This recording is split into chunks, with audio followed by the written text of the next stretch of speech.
Assalamualaikum warahmatullahi wabarakatuh. Saya Najwa Fasya Fatahila, kelas 9C, ingin menjelaskan tentang perkembangan ekonomi Indonesia pada masa kemerdekaan. Nomor 1, kondisi ekonomi Indonesia setelah kemerdekaan 1945 sampai 1950.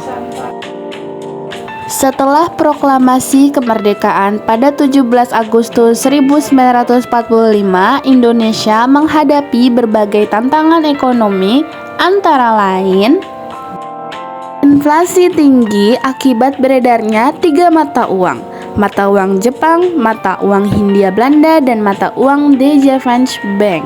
Krisis keuangan akibat tidak adanya kas negara yang cukup untuk pembangunan. Blokade ekonomi oleh Belanda yang berusaha melemahkan ekonomi Indonesia dengan melarang perdagangan internasional. Kerusakan infrastruktur akibat Perang Dunia Kedua dan agresi militer Belanda. Nomor 2, kebijakan ekonomi pada masa awal kemerdekaan. Beberapa kebijakan yang diambil untuk mengatasi krisis ekonomi. Konferensi Ekonomi 1946 untuk membahas pemulihan ekonomi, termasuk masalah pangan dan keuangan. Uang Republik Indonesia (ORI) 1946 sebagai mata uang yang resmi untuk menggantikan mata uang yang beredar sebelumnya. Program Kasimo atau Kasimo Plan untuk meningkatkan produksi pangan dan kesejahteraan petani. Nasionalisasi perusahaan Belanda setelah Konferensi Meja Bundar atau KMB tahun 1949.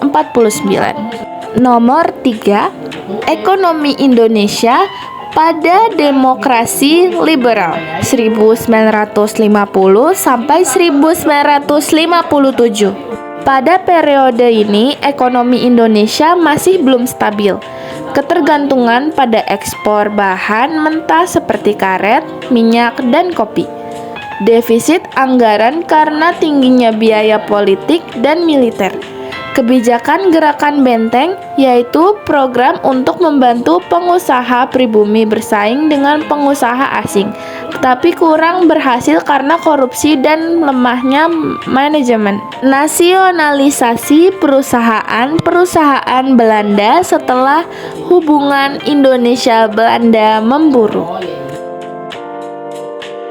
Nomor 4, ekonomi pada masa demokrasi terpimpin 1959 sampai 1965.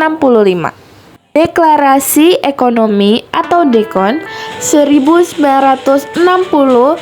untuk menciptakan ekonomi yang lebih mandiri dan berorientasi sosialisme.